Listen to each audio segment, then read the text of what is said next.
et des huit vitraux en rosace décorant la façade ou les façades de la tour. La tour lanterne, dans sa partie décorée par les vitraux en rosace, ainsi que les 8 rosaces, brillent désormais d'un nouvel éclat et rendent visible de loin l'élément architectural majeur de la basilique.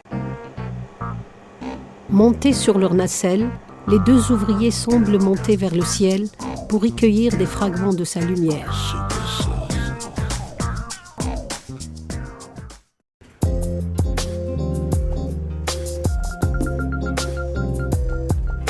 Tout au long de la restauration, il arrive que des mécènes viennent sur le chantier pour s'enquérir de l'avancement des travaux. Ils empruntent les échafaudages et partout où ils vont, regardent, questionnent et écoutent les explications données par le directeur ou par le manager. C'est pour nous une fierté de pouvoir soutenir ce projet de restauration d'un haut lieu culturel d'Algérie. Et c'est important pour moi de venir sur place, me rendre compte de l'avancée des travaux. Je peux témoigner du professionnalisme des équipes et de ce projet qui est tout à fait sur de bons rails. Je peux dire aussi que pour Total, qui est un acteur en Algérie, a apporté son soutien à la préservation du patrimoine national et d'une de nos actions de développement durable. Il est important pour nous d'être un acteur engagé sur la scène de la préservation et du développement sociétal. Parfois, pourvoir, grandeur nature, ce défi auquel on sollicite leur adhésion. Ils arrivent en délégation, composée d'étrangers et de nationaux. C'est une opération de restauration exemplaire qui est réalisée ici dans cette basilique. Finalement, c'est une grande opération de coopération internationale et locale. Moi, je suis très impressionné par évidemment l'histoire de ce lieu et sa qualité architecturale, donc la nécessité qu'il y avait de le maintenir en état, par le fait qu'il représente aussi un point de repère finalement dans la compréhension entre les peuples et entre les civilisations. Et je pense que Saint-Étienne étant ville jumelle d'Annaba, se devait d'être présent et de participer à cette œuvre. Donc j'en suis très heureux. J'espère que nous aurons une restauration, et je le crois, exemplaire, de grande qualité, qui permettra à cet édifice de conserver sa renommée et d'avoir un maximum de visites et de retombées à la fois spirituelles et touristiques.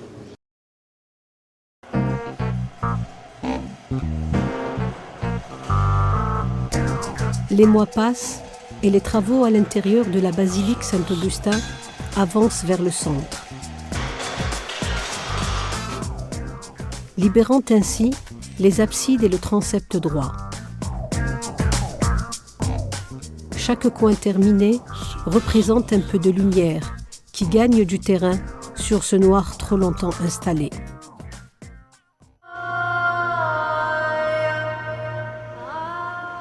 La basilique Saint-Augustin est restée tout au long de cette restauration un espace ouvert aux visites. À aucun moment, il n'a été envisagé sa fermeture, même temporaire. Tout au long des travaux, nous avons toujours aménagé un petit espace, même s'il était minime, pour les visites, parce que c'est très important. Les gens viennent de partout. Il y en a qui ne savent pas que la basilique est en restauration, alors quand vous la fermez, comprenez ce qu'ils peuvent ressentir au fond d'eux-mêmes quand ils viennent là pour rendre visite à Saint-Augustin.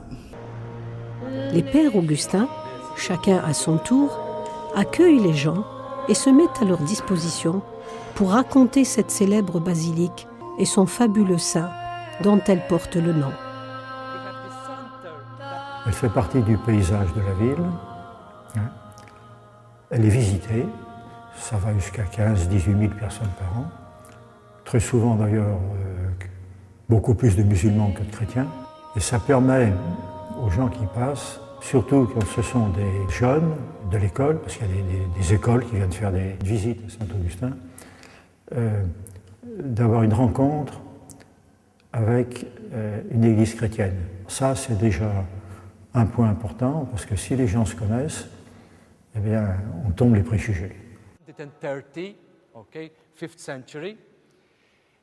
Je voudrais mentionner ici le passage d'une femme, une jeune femme, qui est passée et qui a vu, on était encore à nos tout débuts de restauration, qui s'est intéressée de savoir comment on fait pour récolter l'argent pour faire ça.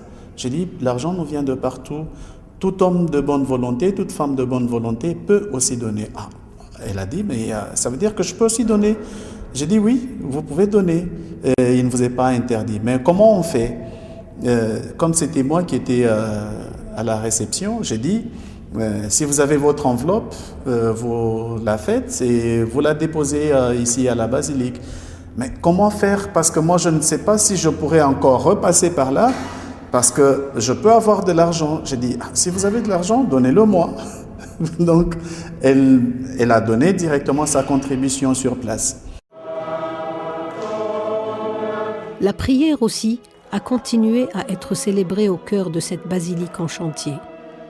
Au milieu des échafaudages et du bruit, les chants à la gloire du Seigneur et pour le bien de l'humanité n'ont cessé de s'élever.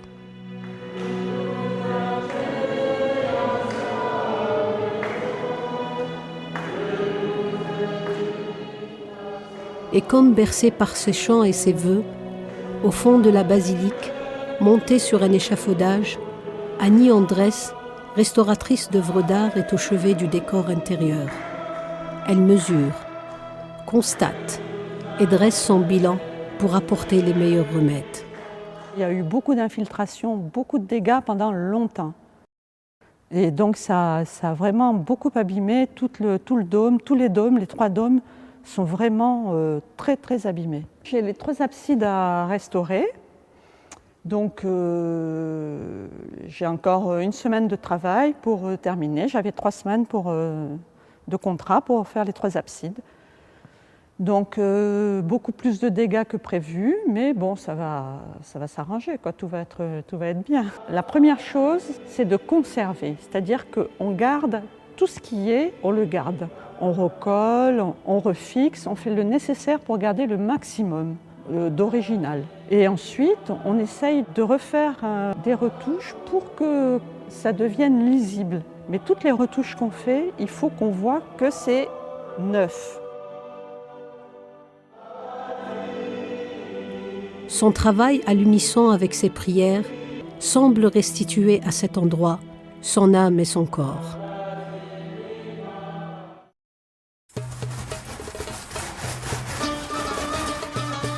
Comme à Notre-Dame d'Afrique, la formation des jeunes n'a pas été perdue de vue. À l'atelier de restauration des vitraux, une 3e paire de mains est venue en renfort. Un Algérien qui a émis le vœu d'être formé à ce métier du vitrail. Pour nous, c'était une opportunité très intéressante pour former des jeunes de la formation professionnelle. Ils se sont mis sur cet aspect qui quand même reste très complexe de la réalisation des vitraux. À la demande de Monsieur le Wali, nous avons accueilli quelqu'un en formation, un Algérien d'Annaba, doué manuellement, ayant une grosse capacité, on va dire, pour assimiler ce que nous pouvons lui apprendre. À la fin de cette année, on pourrait dire qu'il est quasiment en fin de formation pour quelqu'un qui passera un CAP en 2e année en France. Des pans entiers sont finis et déséchafaudés. De la croix subitale où les travaux ont démarré, tout est étincelant.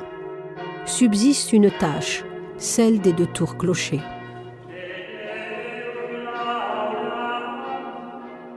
À l'intérieur, les rayons du soleil taquinent les vitraux flambant neufs et jettent des taches de couleur sur les murs peints.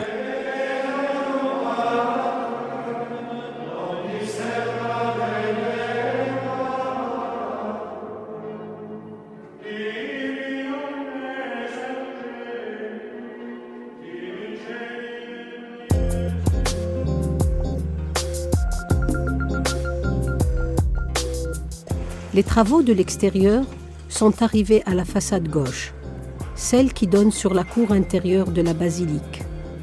On commence par échafauder le bas du tour-clocher gauche, signal que le chantier entre dans sa dernière phase. Le grand mouvement du haut vers le bas et du chevet vers le porche tend à sa fin avec l'échafaudage de la façade principale, de ses 2 tours et de son porche. Mais ceci est une autre affaire. Le travail dans toute la partie chœur et la tour-lanterne qui domine le chœur est achevé. On s'est déplacé vers le porche. On y est maintenant arrivé, ça veut dire que les façades sont également terminées et les toitures de la nef. Et on a échafaudé la première grande tour-clocher, c'est celle de gauche. On est en train d'échafauder également le porche. Le travail qui va être entamé sur les 2 tours-clochers est important et difficile. Dès le début, on savait que la besogne serait ardue. Échafauder jusqu'à une hauteur de 44 mètres réserve toujours des surprises.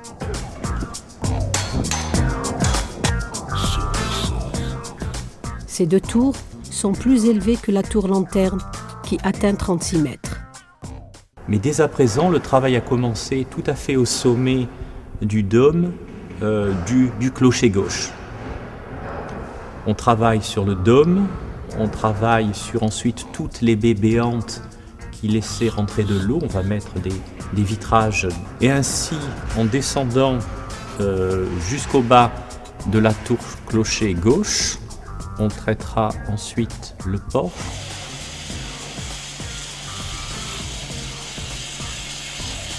La tour clocher droite, et arrivé en bas de la tour clocher droite, le chantier sera terminé.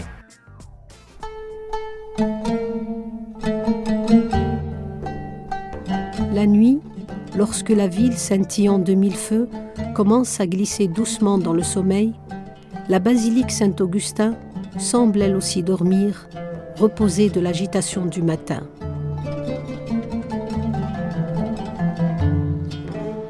Pourtant, au travers des vitraux, des lumières paraissent.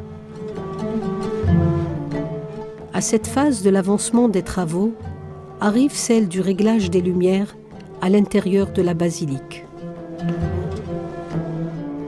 Un plan de lumière, c'est la mise en valeur par un éclairage tout à fait spécifique, très étudié, des richesses architecturales et décoratives de la basilique, tant à l'intérieur qu'à l'extérieur. L'ensemble reprend une couleur à l'intérieur très très réussie. Il n'y a pas beaucoup d'édifices en Algérie qui bénéficieront d'un tel équipement. On a pris le parti ici de mettre en lumière l'édifice. On le mettra en lumière en intérieur par un éclairage spécifique de qualité confié à un concepteur lumière pour une belle mise en valeur de l'intérieur de l'édifice, mais aussi en extérieur. Il y aura également un projet lumière qui permettra la nuit de bien éclairer l'édifice de Saint-Augustin au sommet de cette belle colline plantée d'oliviers, de façon à ce que, visible de toute la ville, ça participe à la qualité, à l'embellissement de la ville d'Annaba. Ce dispositif va mettre en valeur chaque pièce restaurée. Ainsi, à la fin de cette grande aventure, à la prouesse technique mais d'abord humaine, la basilique Saint-Augustin apparaîtra sous son meilleur apparat.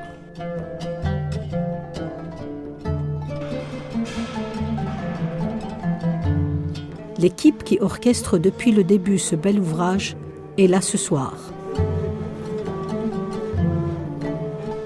Le recteur de la basilique, le directeur du projet, l'architecte, le directeur du chantier, le directeur du site, le directeur général de la société Girard, des ouvriers et un sous-traitant. Tous sont là pour mettre la main